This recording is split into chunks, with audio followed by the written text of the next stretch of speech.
What's going on, guys? Welcome back to Pure EVil MMA. I'm your host, like always, Evil Eddie. Got a stacked show for you today, and I know I say this a lot. Usually I'm pretty pleased with every show, but I get really excited when we have UFC fighters come on. And today I got a special treat for you guys. He just fought about 2 weeks ago now. Belal, remember the name, don't forget the Colby Covington. Belal, remember the name Muhammad, who, if you guys just remember, beat Tim Means about 2 weeks ago, like I just said. So he's going to be joining us a little later on in the program. And also, there's been a lot of MMA news going around this week between Conor and McGregor. Bisping fighting this weekend. We got to get into that. A lot of people pulling out and a lot of people pulling into fights now because, like I said on last week's show, if you guys tuned in, always the injury bug coming down when we're knocking on the door at the later ends of the year. And I still haven't had the chart yet from anybody. Nobody sent me the chart to tell me if in MMA we get more injuries, or even NFL, NBA, soccer. The injury happened more towards the end of the year. It seems like that in MMA. So we got a lot of news to conduct here, a lot of fight announcements, and a big card coming up towards the end of the show that we're going to be going through. And you know what I'm talking about. Jose Aldo versus Max Holloway, number 2. There's a lot of people who are against this, but I'm going to give you guys some reasons why not only am I excited for this fight, but why I have Jose Aldo winning it. So, like I said, guys, we have a great show set up for today, and we have some pick'em winners that we got to discuss. And first off, shout out to Iceman.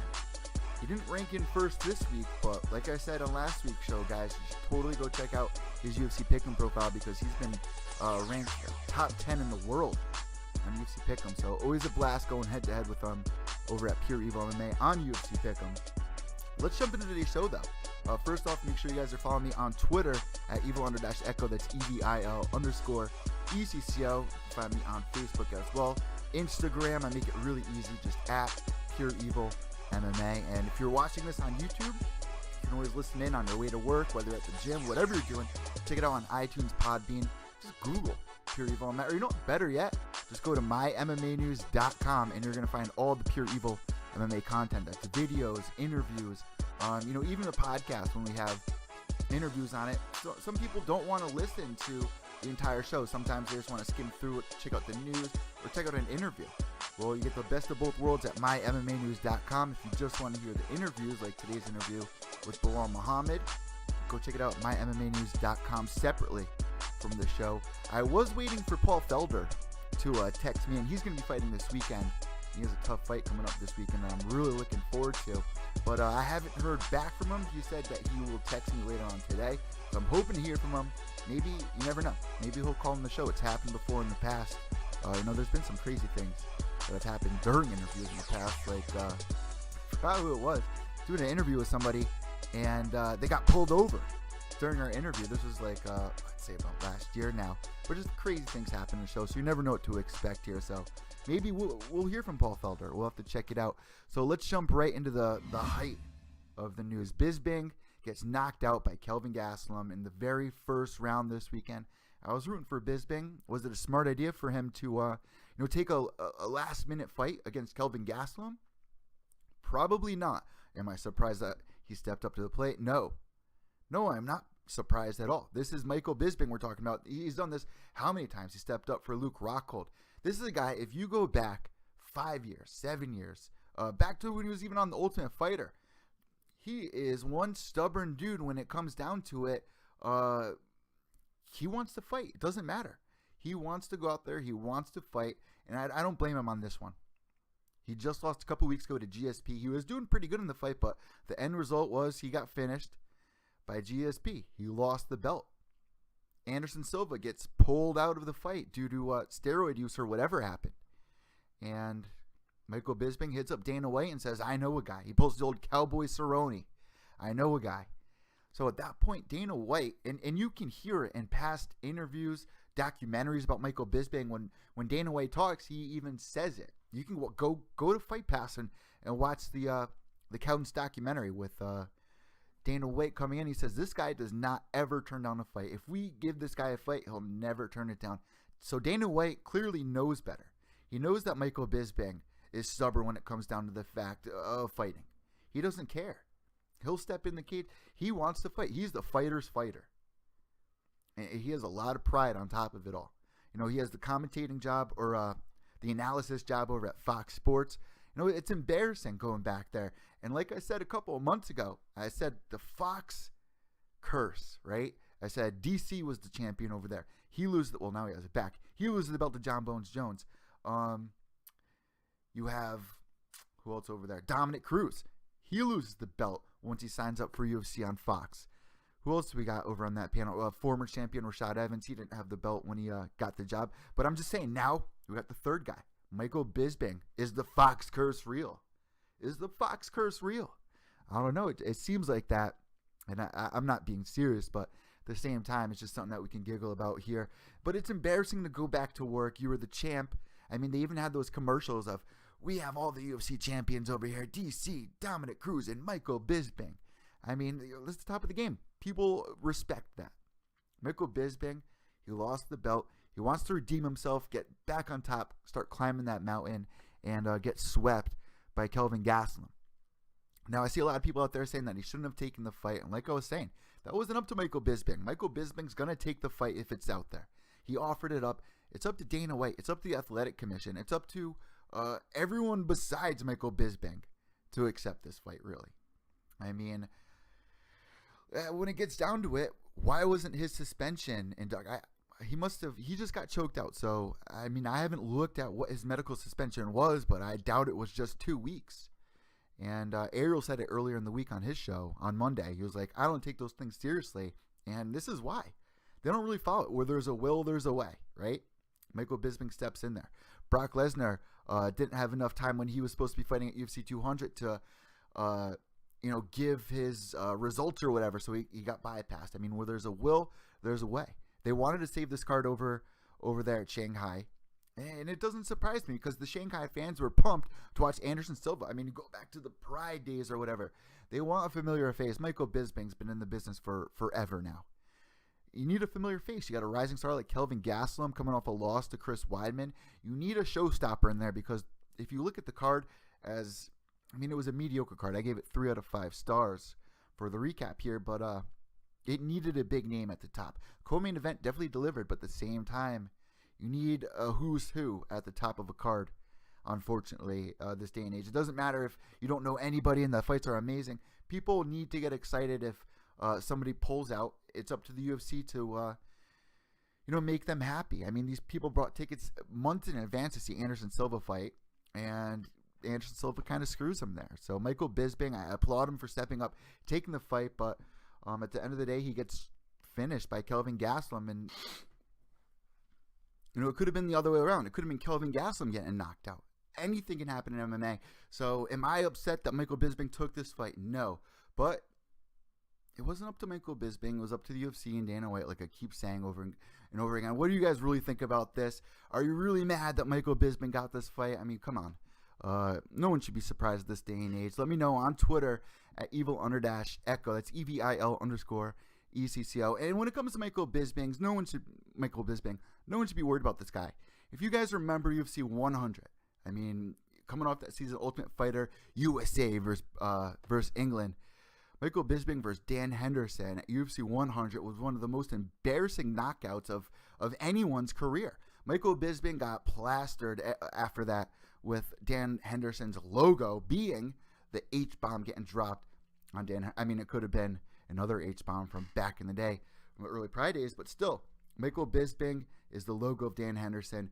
Years later, he comes back to redeem himself. I mean, even Michael Bisping after that point, after UFC 100, he was on his high horse, winner of Ultimate Fighter, just great career. I mean, this is a guy fighting from an early age, had kids, decided to enter the fighting game again.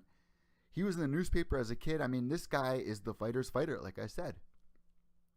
So he knows. He's played this game before. He's been on the loser side of things. He's faced adversity, like I said, against Dan Henderson. He'll be right back for another fight very soon. I mean, hopefully not hopefully not 2 more weeks, but Michael Bisping, I'm not worried about him. He's looking towards the end of his career here. He wants one more fight. And this was kind of another paycheck in the pocket of Michael Bisping. I mean, win or lose, he's getting paid twice in 2 weeks, 3 weeks here. So, is he really the loser here? Because in my eyes, he gets another paycheck. He gets to fight, and he gets a lot of respect from people for stepping up for this one. So you got to give that to him. Let me know what you guys think about this on Twitter. All right, moving forward, Conor McGregor also at the top of the news here, apparently getting into a bar fight out in Dublin. Now, there are no police reports, which is weird. There are no police reports about what exactly happened, but allegedly Conor McGregor is out in Dublin, and we've all seen all the headlines in the past couple of weeks of him, using words like the F word, talking about two guys liking each other, talking about touchy-feely actually with Artem after his loss, jumping into the Bellator cage, getting yelled at by Mark Goddard, circling around. I mean, a lot of people think that he's just out of his mind right now, all messed up on cocaine or drinking. He's a new father. He's just out of control right now, a lot of people are saying. And this headline does not help. But at the same time, guys, if you look a little deeper into the story, I'm backing Conor McGregor up on this one. I definitely have to back Conor McGregor up. So allegedly, and this is what I heard. So allegedly, Conor McGregor's buddy was being harassed by this guy. Conor McGregor goes down to the bar that he's at, smacks the dude around. Now apparently there's like Mafia ties. Conor hit the wrong guy that was trying to like break up the fight. Something happened here where the Mafia's involved. Conor McGregor went in there standing up for one of his childhood friends. Just because he's Conor McGregor, it's going to be big news. People are going to think that he's doing awful things, going into bars and beating up innocent people. Well, he's standing up for his friend, but at the same time, I do have to, tisk guy to Conor for this. If you're a professional fighter, if you are a mixed martial artist at the highest level, you should not be able to put your hands on anybody. Those are lethal weapons, in my opinion.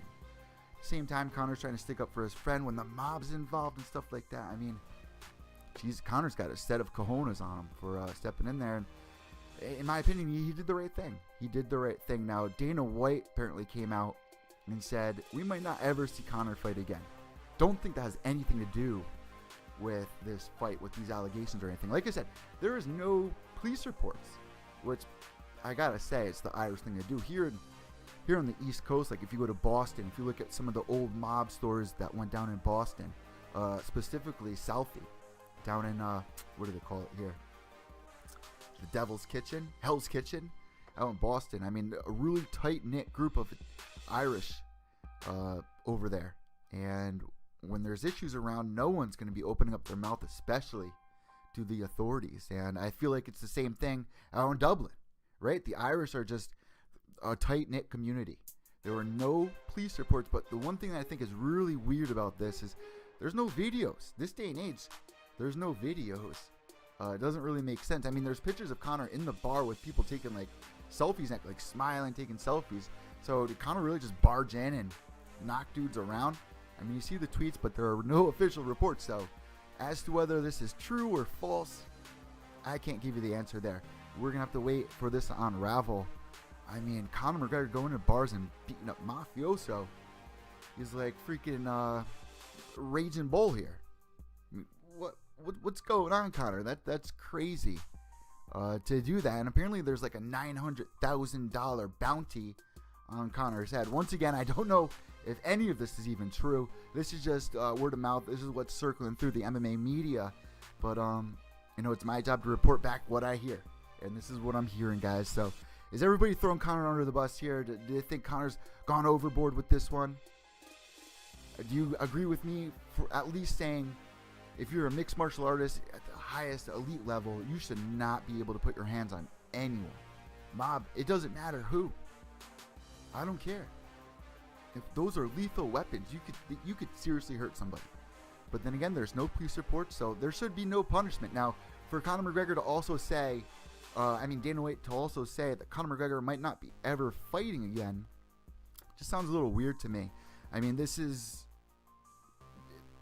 the same guy a couple weeks ago that was saying that they're punishing Conor McGregor for jumping in the Bellator cage and taking him off the UFC 219 card, which none of us had any idea about. Did you guys have any idea about this? Because I didn't.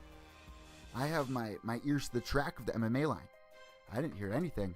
Of course, there's rumors that Conor was going to be coming at the end of the year. You take that with a grain of salt. As of official announcements, nothing was brought to the table. At least in the MMA media world. I didn't get any emails. I didn't hear anything from my co-workers. Nothing. So for them to say that Conor McGregor had a fight that got taken off, and then a couple weeks later say they don't even know if he's going to be returning to the cage again, I mean, I don't believe a thing that Dana White says. He's done this before in the past to us numerous times. So like I said, take it with a grain of salt here. Conor McGregor, if you guys remember, he wants a piece of the company. He wants a piece of that pie. Is he going to get it? I doubt it. I don't know. Is he going to continue boxing? I mean, you got Pacquiao calling him out. We're going to have to ask you guys about it as the weeks go on. At least for me, I don't want to see Conor box ever again. I want to see him step back in the octagon. He needs to get a win. He needs to defend the title. We at least need to see the Nate trilogy. I don't believe Conor McGregor is going to retire. What do you guys think about this? Let me know on Twitter at evil_echo. That's EVIL_.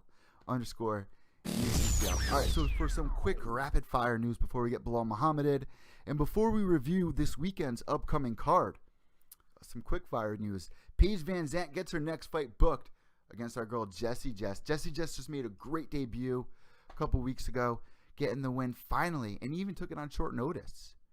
That seems like how a lot of fighters get into the UFC nowadays. I mean, you could be the double champ like Jose Shorty Torres. You can take out the entire division, move up a division, and take out that champion and defend the title. You still might not get the call up. It comes down to luck. It comes down to hoping somebody gets injured in the UFC in your weight division, and that you're on the front line, that people know your name, and you're going to get brought up. You're going to get that phone call. So Jessie Jess gets moved up to the UFC, gets the win. Here we are. Big fight here for the girl against Paige Van Zandt, as you guys can see popping up here. As it comes to a prediction, I don't know, Jessie Jess looked really good in her fight, but at the same time, Paige Van Zandt, sometimes she delivers, sometimes she seems a little shook, but at the same time, you never know what to expect in this day and age. Beck Rawlings versus Paige Van Zandt. I mean, at one point you had Beck Rawlings laughing at Paige. She was coming off that season of Dancing with the Stars.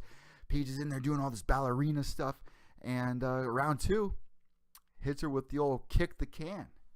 Knocks out Beck Rawlings. So, exciting fighter.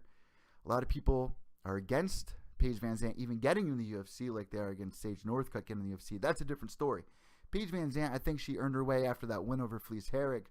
12 gauge, might be blonde, might be pretty, but fuck, she's a warrior, man.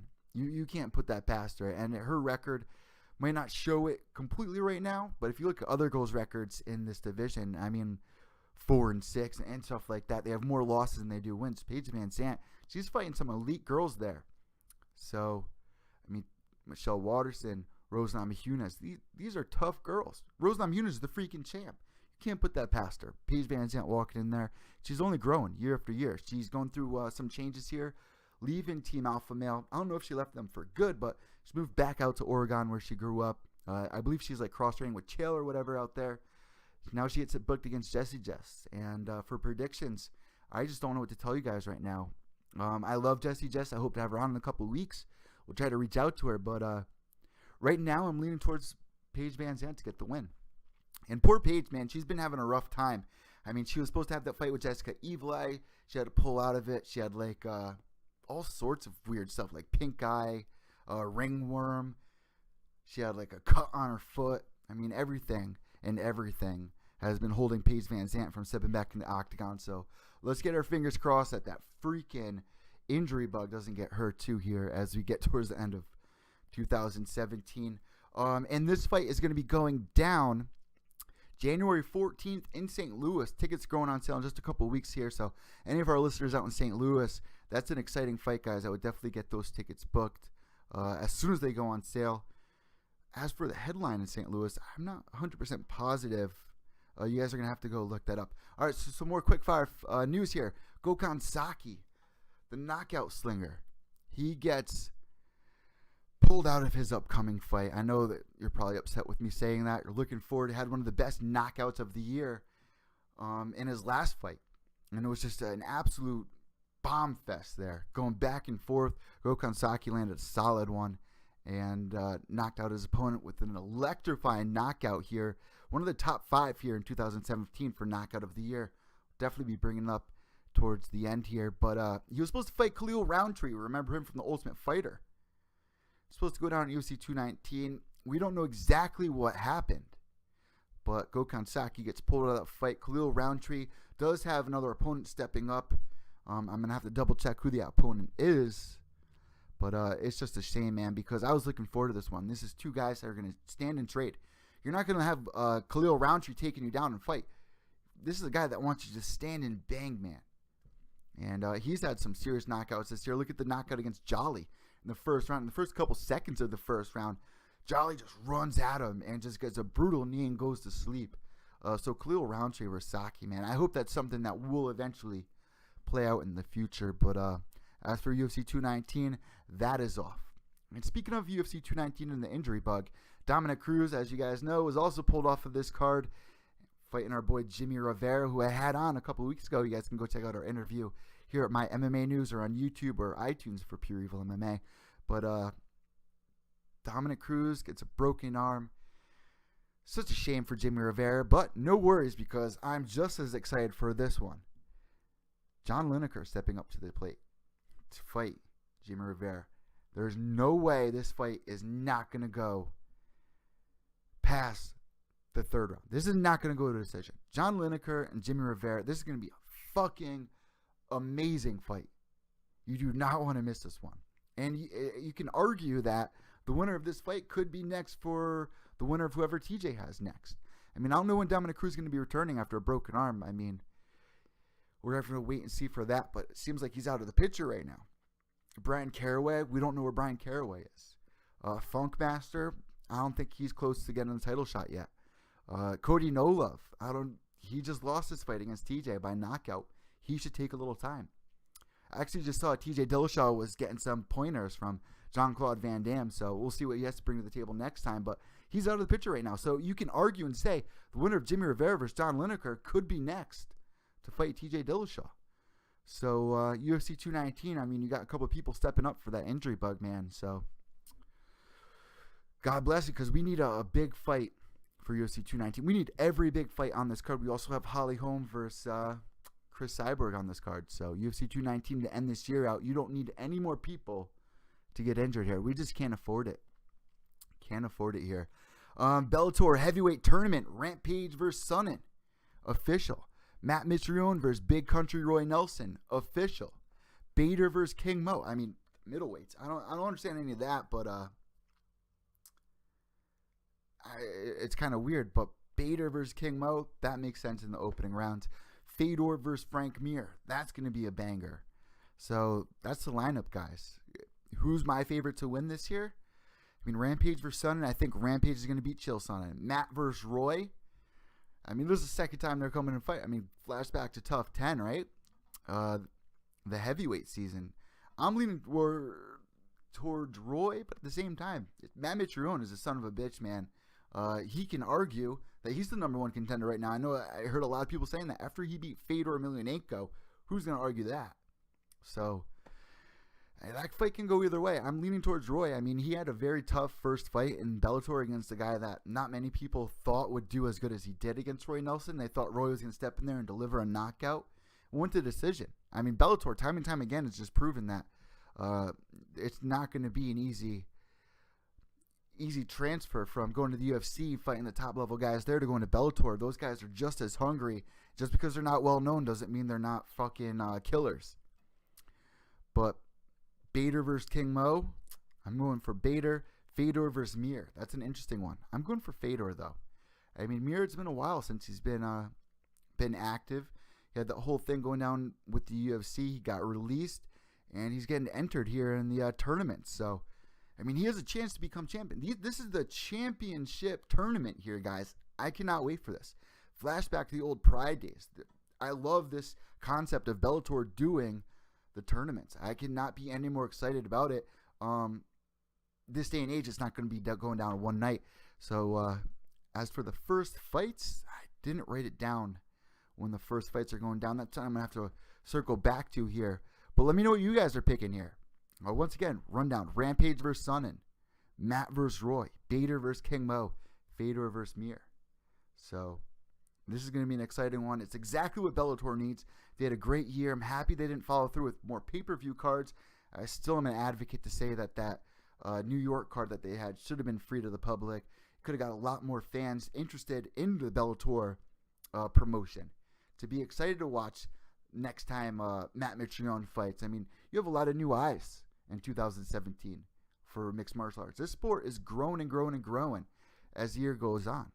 Every year, more and more. Bellator, man, 2018.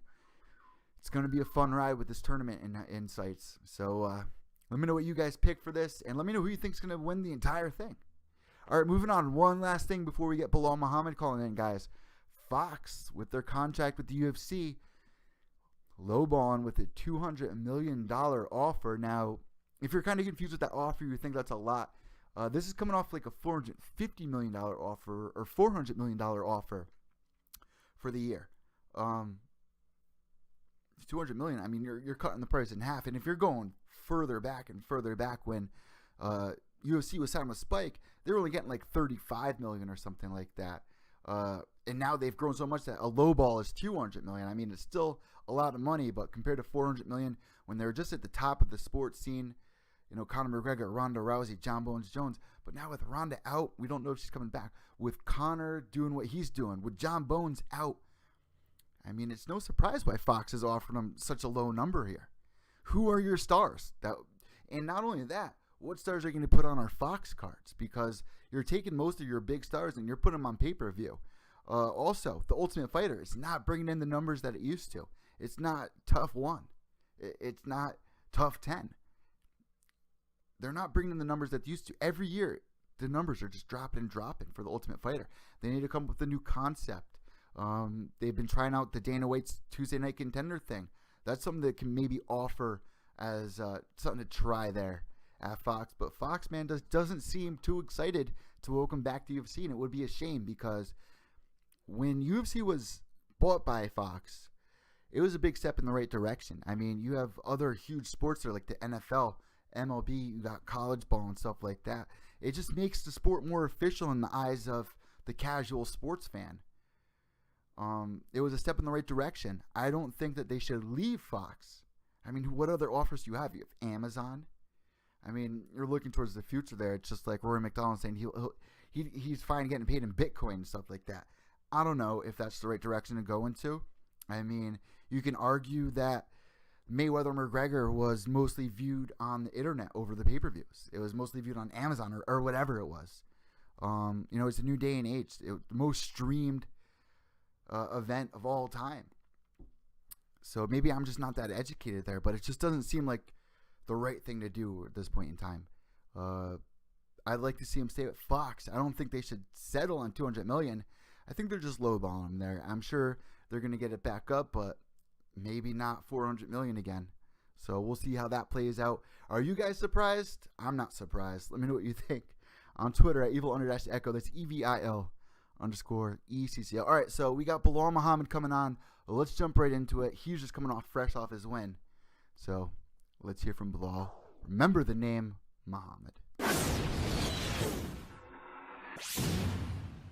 All right, guys, welcome back to Pure Evil MMA. I have a special guest for everybody here today. Welcome him back for, I think, like the second or third time at this point. We got Bully B, Belal Muhammad joining us fresh off a win from just about 2 weeks ago. Are you still down in Australia, or are you back in the States now?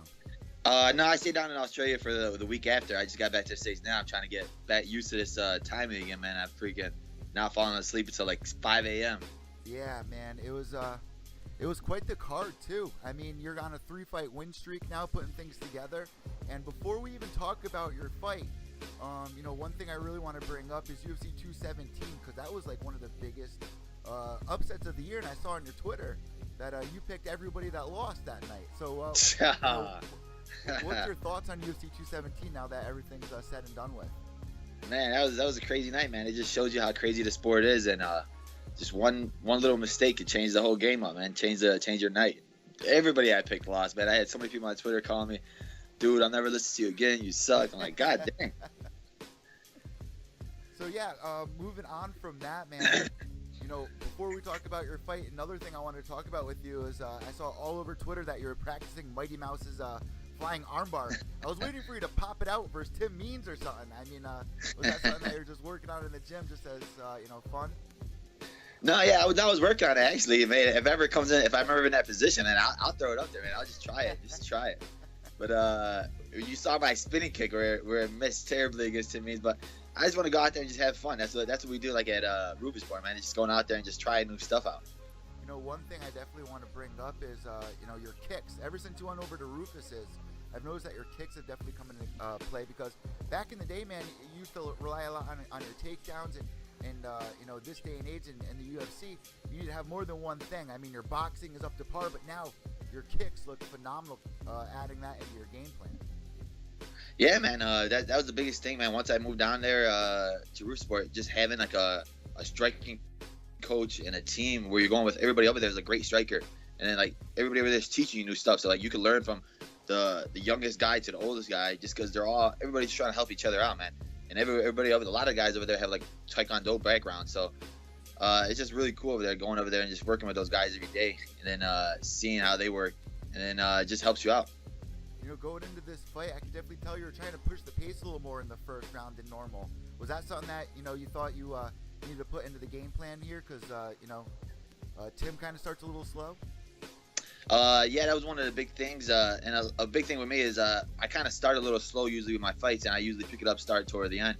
And I'm just trying to switch that up where I start right away, because I could go 3 rounds hard, harder than most guys. So if I could go in there right away, turning it up right away, my opponent's not going to have anything left by the 3rd round. But, man, he kept a good pace, too. I thought he was going to gas out hard, but he kept going. Yeah, he was picking it up. And a good thing of what you bring up here was in your Alan Joban fight.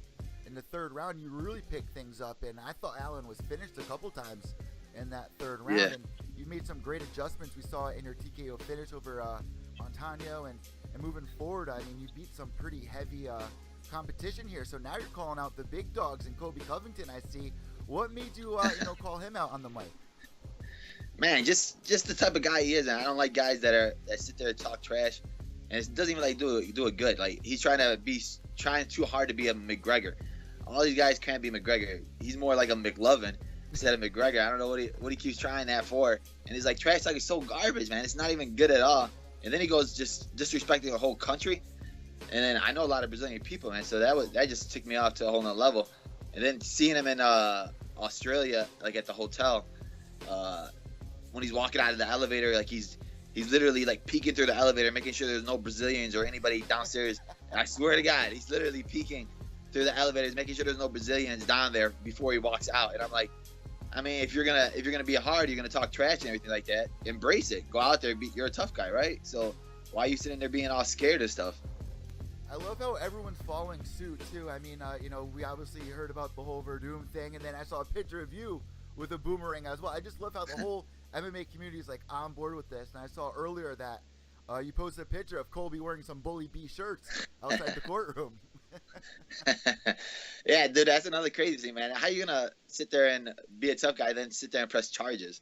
I mean, you didn't get hurt. You didn't get, you got, what did you get, a scratch? You're gonna sit there, fly all the way back to Australia for your court date when you have to go testify against Verdum. I'm like, dude, that's just soft. I don't know what this kid's on. He's not a fighter or a tough guy as he says. I don't know what he talks a big game, but he's really not. So what are we throwing this whole Mickey Gall thing out the window? I mean, are you still interested in a Mickey Gall fight? No, man, really dude. Interested in it, but After watching that last fight, I was like, dude, I feel bad that I was calling him out, man. He just looked terrible. He just I feel like he's still a beginner, still like on at first, you know, I thought he was good. I thought he had a little more to him, but his stand up is just like so bad against Randy Brown. I was like, dude, I feel bad for calling him out. I feel like I was a bully, so I was like, you know what? I'm not even gonna call him out no more. I'm worried about the top guys right now, trying to get toward that title shot. And for anyone that doesn't know, you actually beat who you're talking about right now, so it was kind of like a comparison level, I guess. I mean, Rupert's no walk in the park.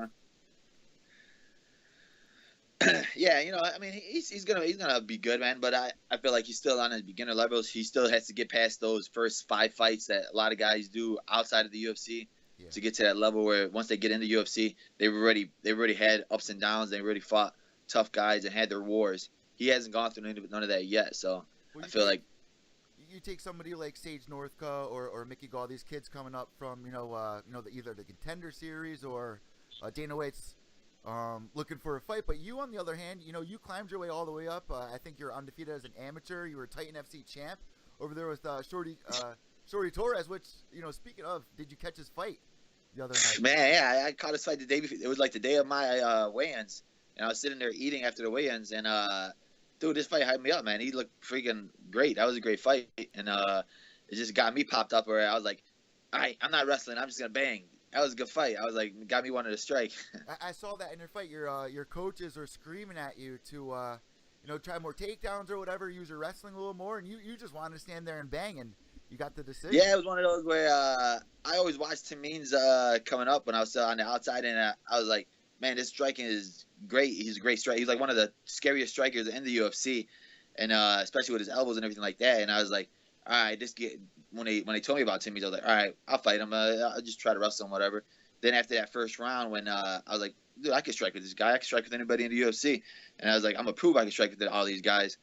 And then just being able to do the whole fight, stand up, striking with them, not getting hurt. You have all these people on the outside talking trash, like, oh, he's going to get knocked out. He's going to get knocked out. And I was like, I struck with him the whole fight, and ain't nothing happened to me. So do you think it's going to be like the same kind of scenario for Shorty to come into the UFC like it was for you, where somebody got injured in the UFC and they called you up? Is it going to take something like that? Because Shorty's done everything he can do. He even said it in his post-fight speech. He's like, what else can I do here at Titan? He's ready for UFC, right?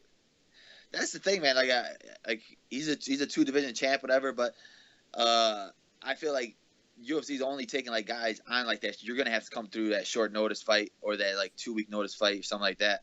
I feel like they're really not signing guys that are.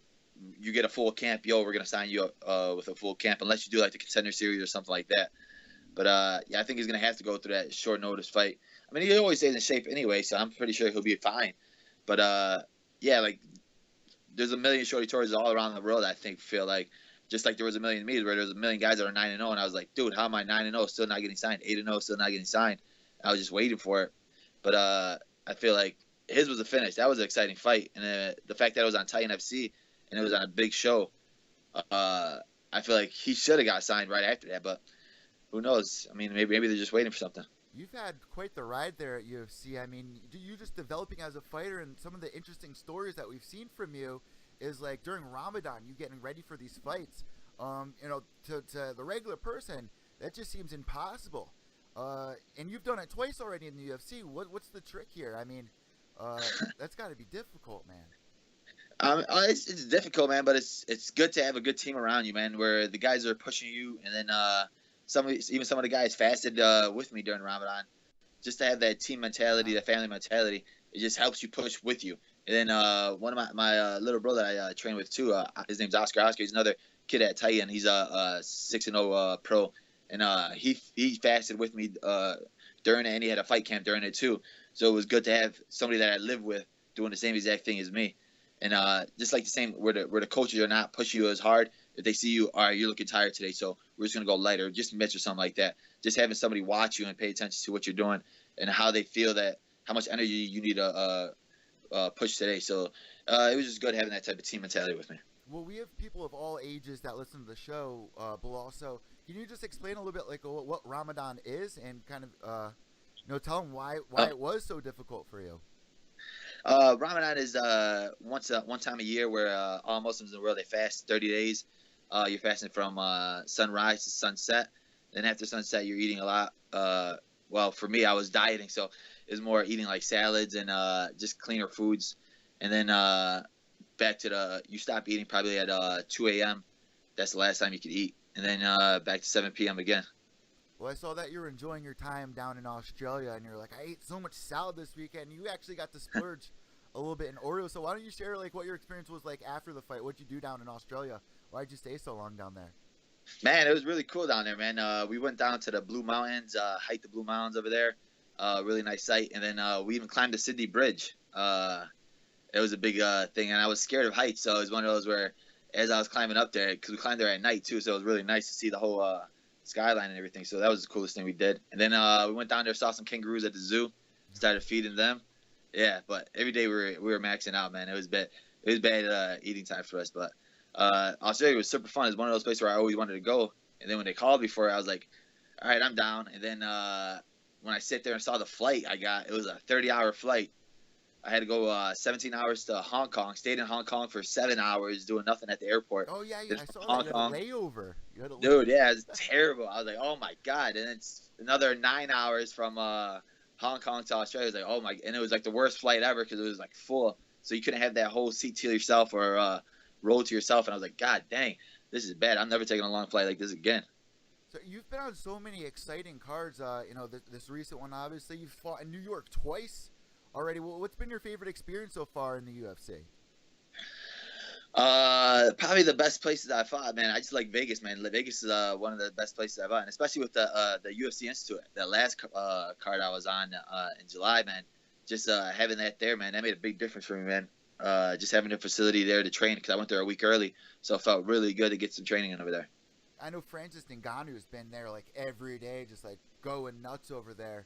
What is it like there? I know they got like a whole bunch of like to help you repair your body. They have everything there, right? It used to be the old yeah, man. They have everything you need there, man. They have a lady there that massages you if you need it. They have a physical therapist there. They have a cold tub, hot tub. They have any tools you need to work out, cut weight. They have a huge cage in there, a UFC size cage. They have mats. They have everything you want, man. So, I mean, like if that gym was over here, I'll be there literally same thing as Francis Ngannou every single day. That gym is like the best gym I've ever been to. So now that the fight's over and everything, I know that you're calling out Colby, but we have some fans. I was asking a couple of the listeners here who they would like to see you get matched up against, and it seems like the fan favorite is the Stun Gun. Has the Stun Gun crossed your mind? I mean, that's a top 15 ranked fighter. I think he's ranked 13th now. I mean, your division is stacked, man. That's a tough top 15 there. Yeah, dude, that's another fight I gave my manager a list of names that after every one of my fights, I give him a list of names for I want next. And yeah, he was definitely on there, man. He hasn't fought in a minute, and then even though he's coming off a loss, he's still a big name there and a big name in China. So it's one of those where another big win off of him will get me up there. Well, any word from Kobe yet? I mean, I know you're kind of like poking his buttons yet, but I haven't really seen anything. Have you? No, he's sitting there still trying to poke at Woodley. Yeah. But Woodley's hurt. I'm like, so what are you just gonna sit out and not do nothing? It makes no sense. If you think you're the best in the world, just fight a guy that wants to fight you. You're acting tough, calling Woodley scared, but I mean you're not fighting. I mean I understand that you sat there. I feel like he picked all of his fights right. See, he sat there his last two fights. They're big names, but neither one of them are strikers, and they know that. All right, they're just gonna come in and try to grapple me, and he just wants to out grapple them. But he never fought a guy that was just like, literally good everywhere. Where I can strike with a striker, I can grapple with a grappler. That's why I want to sit there and fight a wrestler next, just so I can show what I'm capable of. Every guy I fought in the UFC so far has been a striker, so I want to go against the grappler next, just to show that how good I am at grappling too. But for him, I feel like besides his last two guys, none of his guys were really up there in name. And then his last two guys were really just grapplers, nothing else. And he even got outstruck by Maya in his last fight. Striking looked terrible. But he's sitting there talking about, I'm going to knock out Woodley. He hasn't knocked out anybody. So I'm sitting there like, your striking looked terrible your last fight. Woodley's not going to – when Woodley hits you, you go to sleep. You're letting Maya hit you at will. So I was feeling like for him in general, he just needs I would want another fight anyway for him if I was him, just to get better at my striking, get more comfortable at my striking, because he did not look comfortable at all. That's what made me a little nervous too, Belal. I was, he was getting a little pieced up by Damian Maya, so I was. Maya was getting out there at number 3. So moving forward, we're going to see what unravels. And like I said, your division is stacked. And as we get towards the end of this interview here, I got to ask you about Mike Perry, man. I mean, he's about to fight Ponz and Bibbio. How do you see that fight going? This is a fan favorite here. It seems like in the upcoming fights. People looking forward to it. Honestly, you got a lot of guys saying that he's going to get whooped, whatever like that. I mean, but if you look at Ponzinibbio's fights, he's really not that. They're both basically the same type of fighter. I feel like they're going to both go in there and bang. So when you both go in there and bang, Ponzinibbio's not going to go there with a crazy game plan or a smart game plan like Joban did to Perry, where he stuck and moved, and then pieced him up from the outside. Ponzinibbio's going to go in there and strike with him and bang with him. So I mean, when you're going there and bang with a banger, you can get caught. So anybody can get caught in that fight. I feel like that fight's up in the air for me. Yeah, it really is for me too. I don't know how that's going to play out, but definitely a lot of people in that division there, man, that are just monsters. So We got a couple of fan questions here for you. I'm going to pick one fan question to read off. All right, so I got one more thing before we let you go here, Belal. I mean, we got a lot of people that came in with questions here. I'm going to pick one question to read off to you, and this one comes from Brock Lesnar's Teddy. And he asked, your stand-up has always been a big part of your game, but your boxing was particularly crisp in your last fight. Is this an area that you've been paying close attention to? Just one of those where working with Duke Rufus and Scott Cushman at Rubensport, man. We're working mitts every night, so it's one of those where I never had that before. Never had a person like that hold mitts for you, where a guy who's kickboxing champion and a great boxing coach in Cush, man. Just having those type of guys holding for you every night, showing you what you're doing wrong, it just changes me so much. So I feel like I'm getting this good. I've only moved down there probably for like a year, so I think I'm just gonna keep getting better every time I'm over there. I mean, dude, you've been in the UFC and for not long. I mean, almost 2 years now, and you have like 6 fights already stacked up. So, you're moving quick. You're looking good here. And before we let you go, we have one last thing. Of course, if you have any sponsors or anything, now's the time to, your thanks or anything. The floor is all yours now, Belal.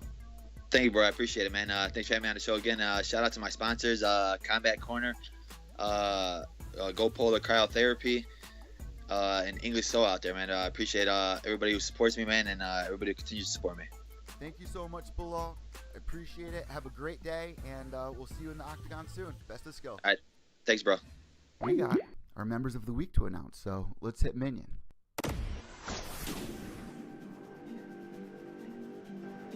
The Pure EVil MMA army is taking over, uniting fans, followers, MMA fighters and elite evil family contributors from all over the world.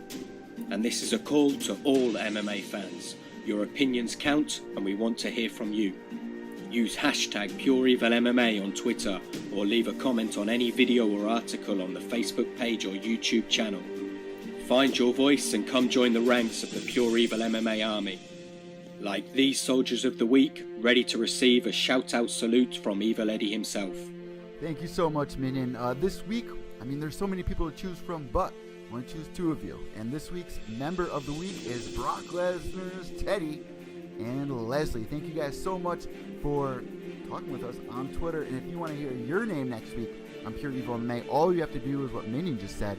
Use hashtag Pure EVil MMA and just talk some MMA news with us. And you can have your name heard right here on next week's episode of Pure EVil MMA. So congratulations to Brock Lesnar's Teddy Bear and Leslie, and runner-up, big shout to Randy. Hope you guys enjoy the show, and good luck next week. All right, so before we round the show off with our weekend event, and guys, we have some exciting fights coming up this weekend. I hope you guys make your picks early, because you might not know this, but we have 2 events back to back. So make sure as soon as you get off from listening to Pure EVil MMA, you go on to UFC Fantasy and get your picks in if you want to rank in with the rest of the Pure EVil Army for our pick'em winners. All right, so as we get towards the end of the show, it's only time for our trivia question. So let's jump right into the trivia. All right, guys, so I got 2 trivia questions for you this week. And if it's your first time listening to Pure EVil MMA trivia, this is how it really works. I'm going to give you guys a question. It's going to be A, B, or C, or D, and you guys got to guess it. At the end of it, let me know how you did on Twitter at evil_echo. That's EVIL_ECCO. All right, so question number 1. In BJ's first fight with Matt Hughes, how did he win? Was it A, TKO, B, submission, or C, decision? So if you guys remember, this is when BJ Penn moved up a weight class. Really seemed like Matt Hughes really underestimating him. We know how that, I don't want to give any more clues out, but how did BJ win this fight? Once again, question is, in BJ's first fight with Matt Hughes, how did he win? Was it A, TKO, B, submission, or C, decision? About 5 more seconds here.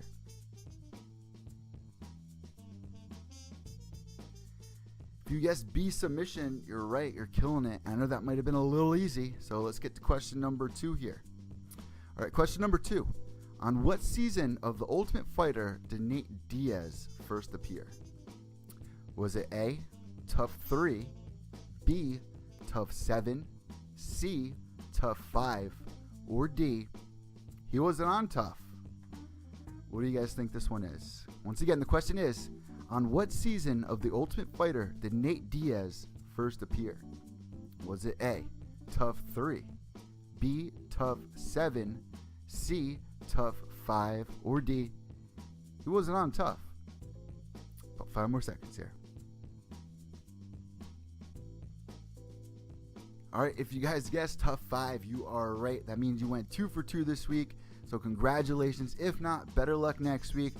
Whole point of this is just to learn. If you're new to the MMA community, go bet UFC Fight Pass. I really recommend going to get UFC Fight Pass. Go watch some of the old season of Ultimate Fighter. Watch season 1 of Ultimate Fighter.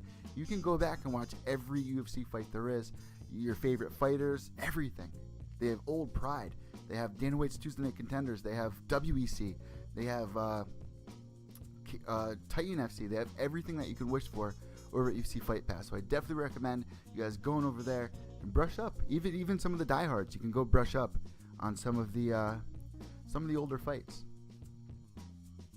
All right, so moving forward, guys, we have a great card coming this weekend. So let's bust into the weekend's fight card. All right, here we go, guys. December 1st, which is coming up in just about 2 days here. Right now it's Wednesday, about noon, and Thursday is going to be the weigh-ins, I believe. So December 1st, the Ultimate Fighter season finale. Now, on the UFC.com, you're not going to find out exactly who's going to be on the card because we're waiting for tonight's episode of the Ultimate Fighter to air. So we're going to find out the rest of that card. But just a quick preview of who else is on here. Let's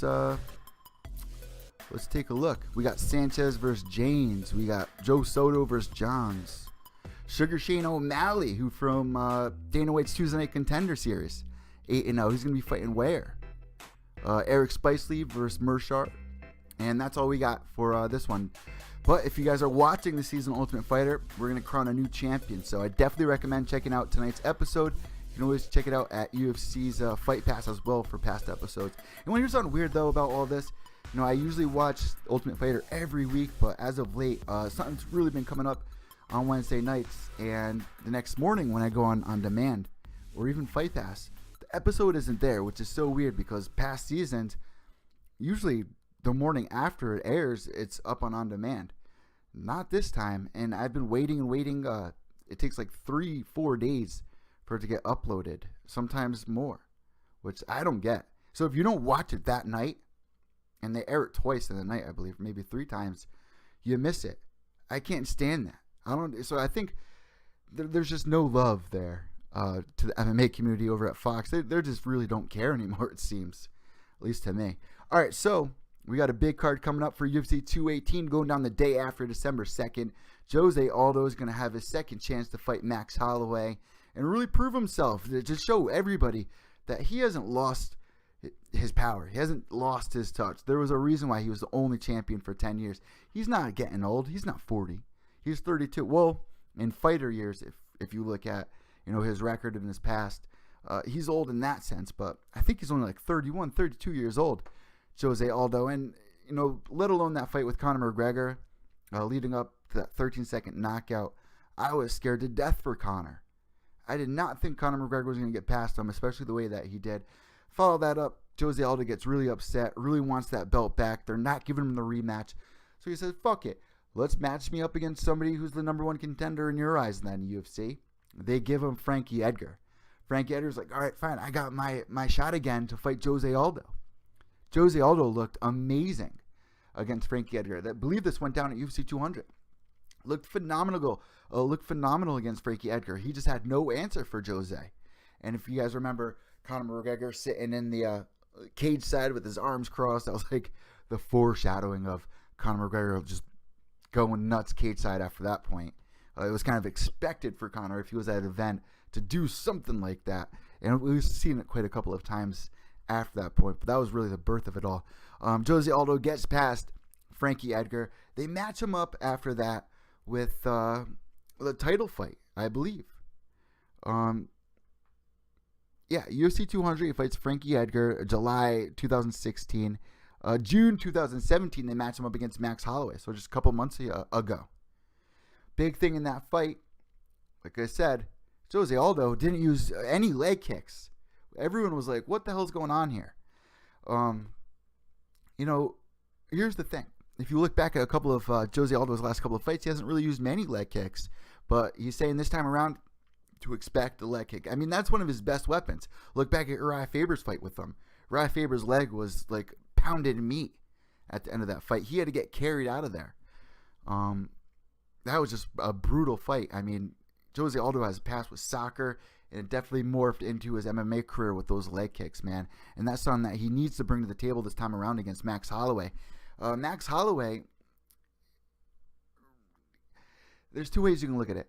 Max Holloway in their last fight against Jose Aldo, you could say that he was kind of rope-a-doping him, like in the first and second round, really just waiting to weather the storm of Jose Aldo. But Jose Aldo, he was piecing up Max Holloway. He landed a couple nice 1-2s on Max that really stumbled him, jerked his head back. And I'm not saying Max Holloway didn't have his moments in the first and second round, but the way that I was scoring it, I had round 1 and 2. Both scored for Jose Aldo. Now, if you go back and look at the fight, the end of round 2, you can say Max Holloway kind of taunting Jose Aldo to get him to come in and exchange with him. At that point, Jose Aldo starts getting a little reckless, a little sloppy with his strikes, and feeds into the peer pressure of of Max Holloway throwing his hands up and giving him the old Diaz, let's bang, or Max Holloway, stand and bang. Jose Aldo fed right into it, and it was the downfall right from that moment. If he just kept his composure, if he didn't feed into it, stayed technical, used a little more leg kicks. I'm not saying I'm the master. I'm not saying I'm his coach or anything like that. This is just what I think. So say what you will. I scored first and second round for Jose Aldo up until he started feeding into that. Going to the third round, I don't know what happened there. Jose Aldo was, I don't want to say he was gassing, because it didn't really seem like he was gassing. He got caught with a couple of really nice shots and got finished by Max Holloway. It happens.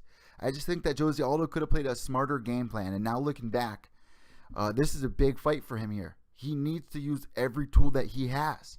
He needs to be using those leg kicks. He needs to continue to stay calm when Max Holloway is trying to taunt him like that. Don't do that. You've been in this position before.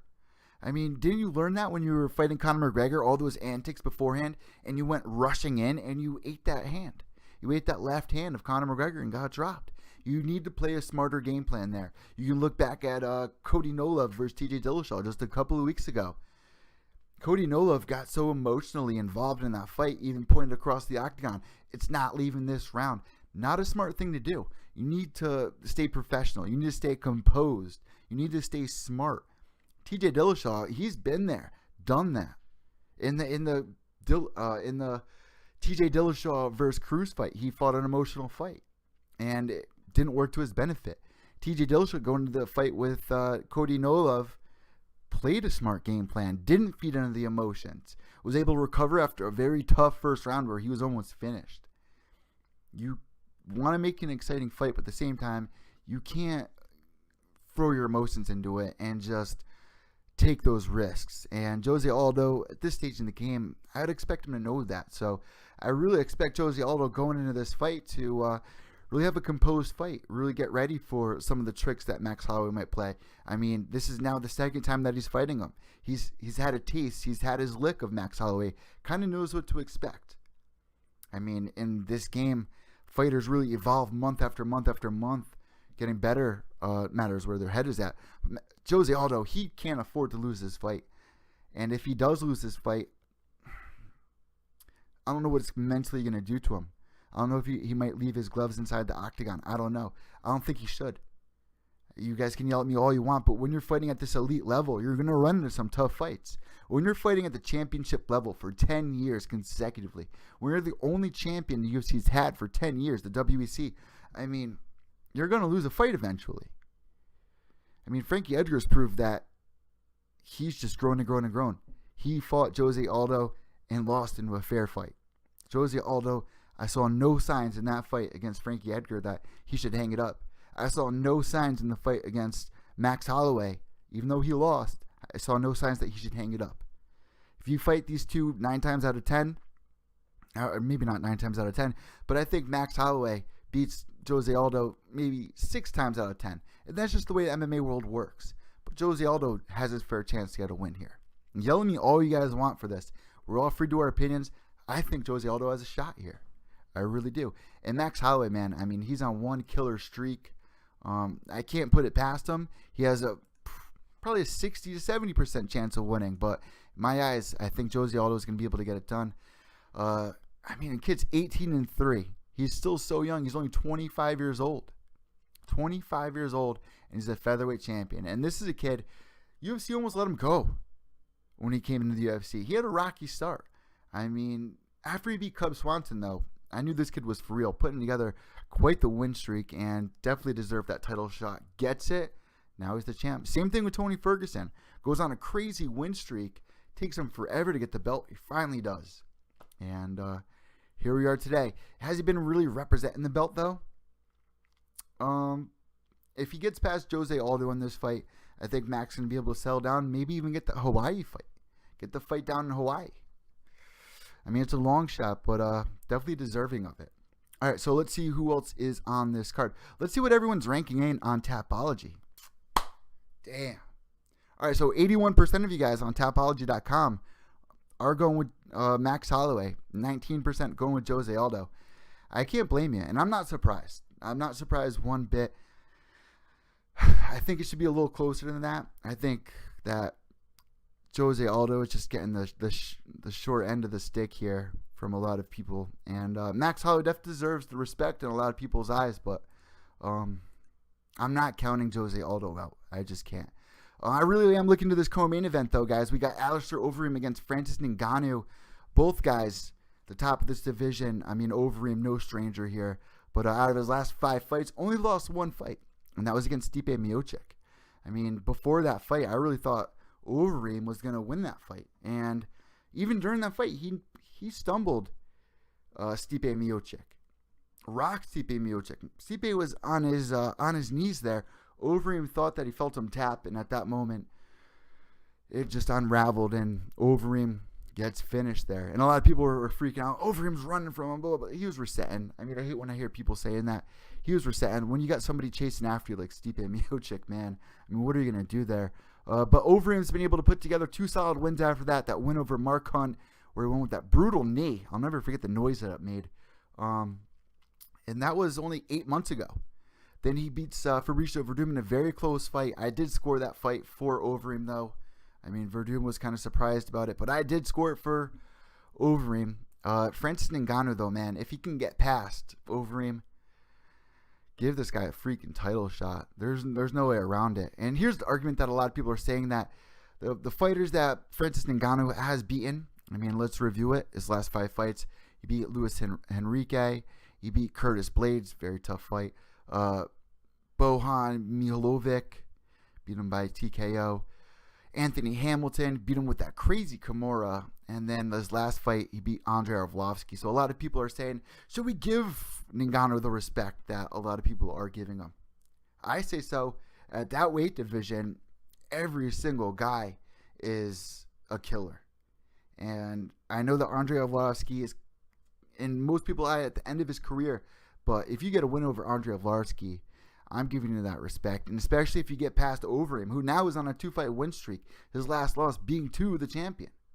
You get past him, you get my respect here, without a doubt. Without a doubt. So let's see what you guys are ranking on Tapology. Wow. 77% of you guys are going with Francis Ngannou. Only lonesome 23% of you guys are going with the 37-year-old Alistair Overeem. And this really shouldn't come to any surprise to me either. I mean, you got Francis Ngannou training over at the UFC training facility every single day, learning new things. He's so new to the sport. And he just has this freak strength about him. Just gripping people's arms the way he did in that fight. Getting the Kimura the way that he did. Just absolute brute strength. I would be scared of him if he gets past Overeem. We might see the future champ here. I think if he gets past Overeem, they got to jump line here. You got to give him the winner of Stipe versus Cain Velasquez, which, if this is news to you, it was news to me earlier today. Rumors going around that Cain Velasquez is going to be fighting Stipe Miocic. That's the rumor going around. I don't know if it's official yet. Let's see. Let me type it in. You know what? Matter of fact, let me click and see if it's on the UFC site yet. Because if it's on the UFC site, then I'll believe it. But I mean, Alistair Overeem, he's the number one contender here.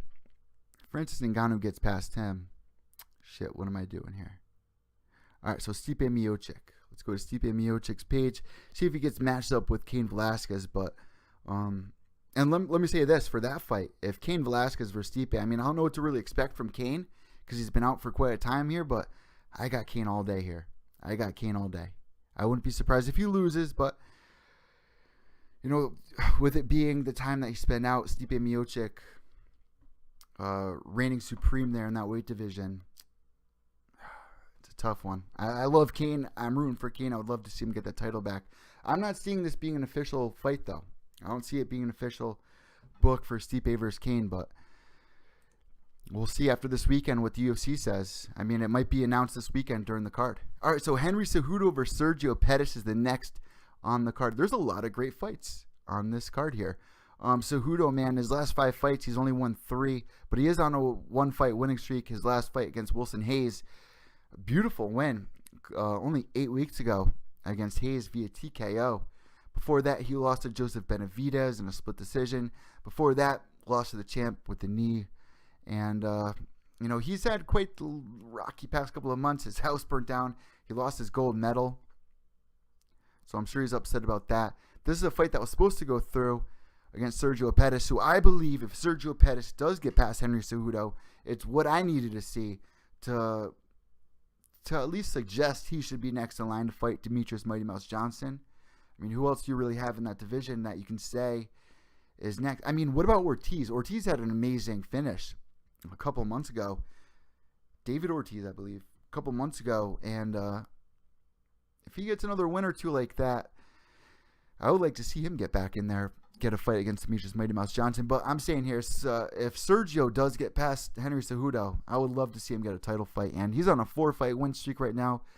And 86% of Tapology is rooting for Cejudo to win. That does come as a surprise to me. Lonesome 14% of you guys out there going for the young 24-year-old training at Rufus Sport, Sergio Pettis. I don't know, man. I'm leaning more towards Sergio on this one. I think Sergio can get it done. He's definitely grown in the past few years here. You know, his last loss coming to Ryan Benoit 2 years ago via TKO, but ever since then, getting the finish. All right, this is the fight I'm really looking forward to, guys. Eddie Alvarez versus Justin Gaethje. These guys are both coming off that season Ultimate Fighter. Justin Gaethje, I have had the pleasure to interview him before in the past. Nice guy, coming over from World Series of Fighting, and he told me, I'm sure you guys have heard me say this before, and if you watched the interview, you know, he told me, and he's been proving it. He said the best athletes are not just in the UFC. And I believe it now. And especially if he gets past Eddie Alvarez. He said coming into the UFC that, you know, between him, Marlon Moraes, who just got a win. Who else was over there at World Series of Fighting that just came over?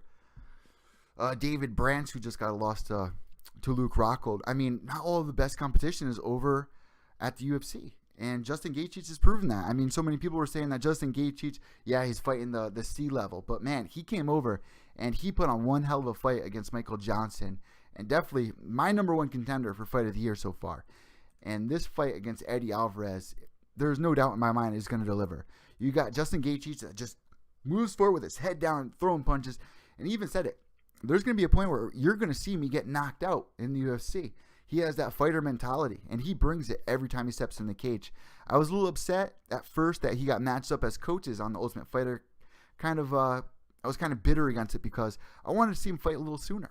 Well, it just worked out perfectly. It's the end of the year, and we're going to close out the year with one hell of a fight. This has all the ingredients to be another fight of the year. Justin Gaethje can pull off another one here. And this division with Eddie Alvarez in it, with some of the contenders here, I mean, they all are chomping at the bit to get to that belt that Conor McGregor's holding. You got Tony Ferguson as the interim champion. You got Habib in this weight division. You got Dustin the Diamond, who's pissed that he didn't get the next fight against Eddie Alvarez. If you guys remember their last fight, Eddie Alvarez got disqualified. I mean, it was an illegal knee from Eddie Alvarez just 6 months ago. Before that, Eddie Alvarez coming off that embarrassing loss to Conor McGregor. He can't afford to lose another one here. So Eddie Alvarez moving forward, he played it safe coming into the UFC, playing his wrestling game a lot. Justin Gaethje has top-notch wrestling, though. So this is going to be an awesome fight. I'm looking forward to it. And before I even look at what you guys think on Tapology, I think that a lot of you guys are split even here because I can't decide. And let's take a look. 83% of you guys out there are going with Justin Gaethje. 17% Eddie Alvarez. I'm leaning towards Eddie Alvarez here, though. I would love Justin Gaethje to win. I hope he does win. But to play it safe, if I'm putting money on it, if I got 5 on it, I got Eddie Alvarez here to win it. We've seen Eddie Alvarez in dog fights before. And I